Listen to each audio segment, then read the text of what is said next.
สบายดีทุกคนพาทุกคนมาเก็บภาพบรรยากาศคนอยู่แถวล่องเงิมนี่ก็เจ้าพากันมาหาอยู่หากินมาตึกเบ็ดไหลมองแล้วก็มาดำปูดำป่าในตอนกลางคืนตอนนี้เฮาก็มาก่อนเก็บภาพบรรยากาศให้พวกเจ้าได้เบิ่งเห็นกับเจ้าตึกเบ็ดตึกอย่างต่างๆแล้วพวกเฮาก็เอามาลองตึกเบิ่งว่าสุดแล้วนี่เขาเจ้าตึกเบ็ด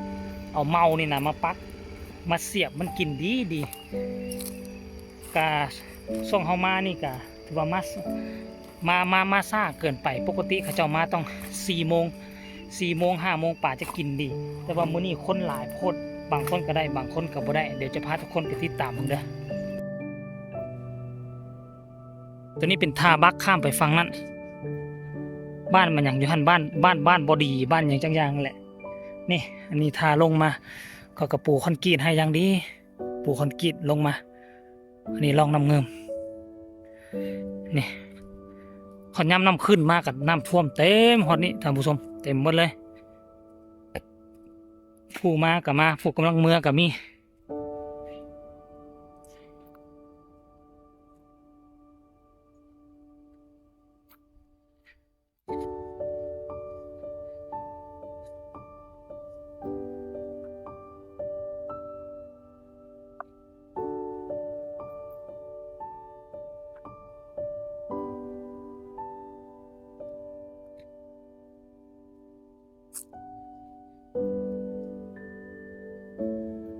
อันเบ็ดเฮาตึกมันเป็นเบ็ดน้อยเบ็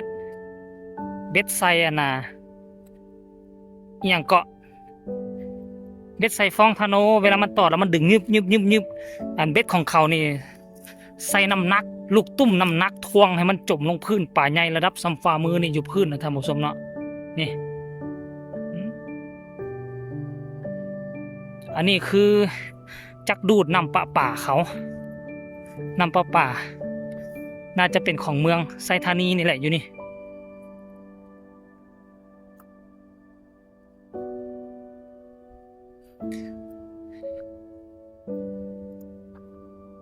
บ้านนี้เห็นบ่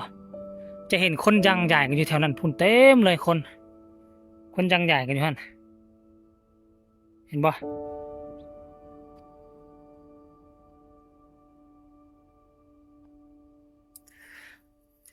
บักกำลังจะข้ามมาเดี๋ยวเขาไปทีมงานเขาตึกอยู่นั่นแหละคนหนึ่ง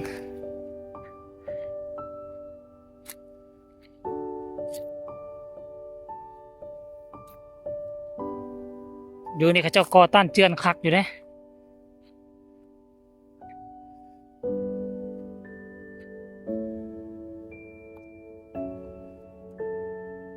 บ่ตอดบ่แตดจังวะ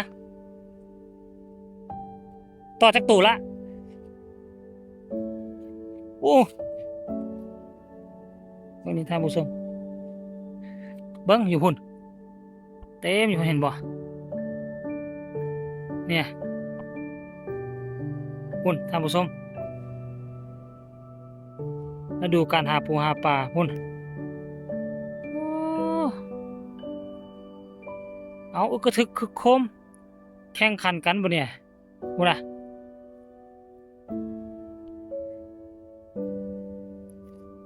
ไอ้เฮากับมานี่ต่อ10,000เว้ยนี่เฮาสิมาตึกอยู่นี่แหละเฮาเบ็ดน้อยนะตึกเขานี่ตึกบนกล้องตัวนะปุงเขาดูดน้ำนี่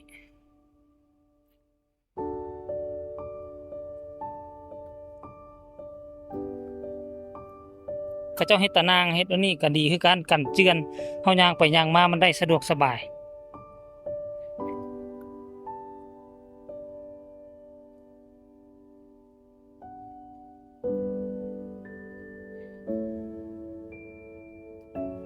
ตัวเฮ็ดจมวะพุ่นน่ะเบิ่งรถเรียนกำซับลาบอยู่ท่านผู้ชมเอาแข่งขันกันไผสิได้น้อยได้หลายเบิ่งเอา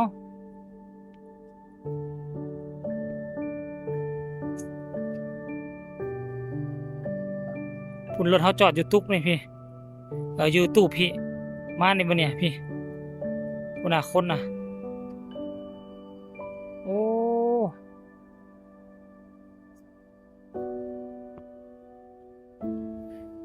นี่มาตึกแถวน้ำทุนนี่ก็ครับพอได้กินอยู่นี่มานี่บ่นี่มาอันนี้ก็ของเฮานี่มันมันใกล้จักแน่เขาติดจักน้ำนี่มันบ่มาเนาะก็ซ้ำเรียบร้อยน้ำงืมมันลอยนั่นน่ะมันบ่ได้ลอยนะมันลอยไวลอยแห้งท่านผู้ชมแล้วก็ตัวนั้นคืออันน่ะจักดุลน้ำชลประทานเขาตัวนี้น่ะพอแล้วท่าน เป็ดบ่ได้ออกมาเนาะ ขาดแล้วเอาตัวนี้ตึกไหม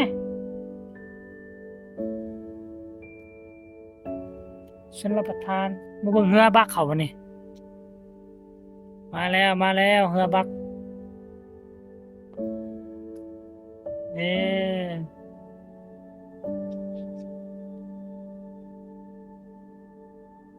เรือบักก็พอได้ข้ามอยู่นี่ท่านผู้ชมนี่อยู่ร่องน้ำเงิมนี่บ้านหนึ่งมีเรือบัก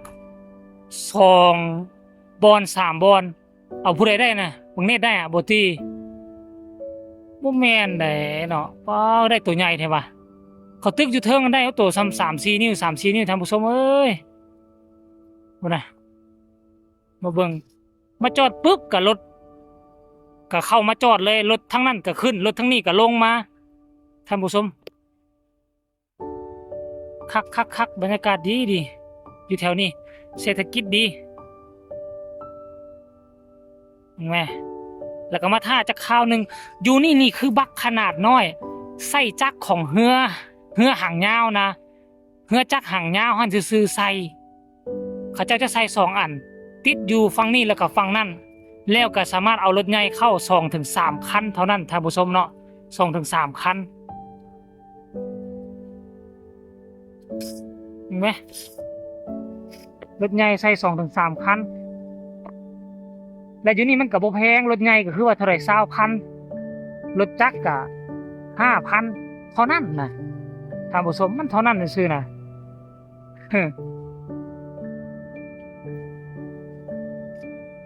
เบิ่งผู้สาวเขาเจ้ายกนิ้วใส่เบิ่งเอาทุกคนเนี่ยเห็นบ่ผู้สาวพากันไปลิ้นทั้ง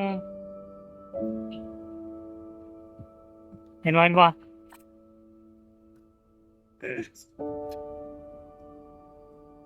บัดนี้หลังจากนั้นรถลงมาปุ๊บเขาก็สิออกไปเลยบางครั้งเขาก็สิท่าเบิ่งว่าคันกรณีว่ามันบ่มีหยังหลายเนาะรถบ่หลายคันท่าโดนเกินไปคันอยู่ฝั่งนั้นมันมีแล้วเขาเจ้าก็ฮีบข้ามไปมันข้ามไปข้ามมาเขาเจ้านับบ่มีเวลาปล่อยตายตัวนะเนาะ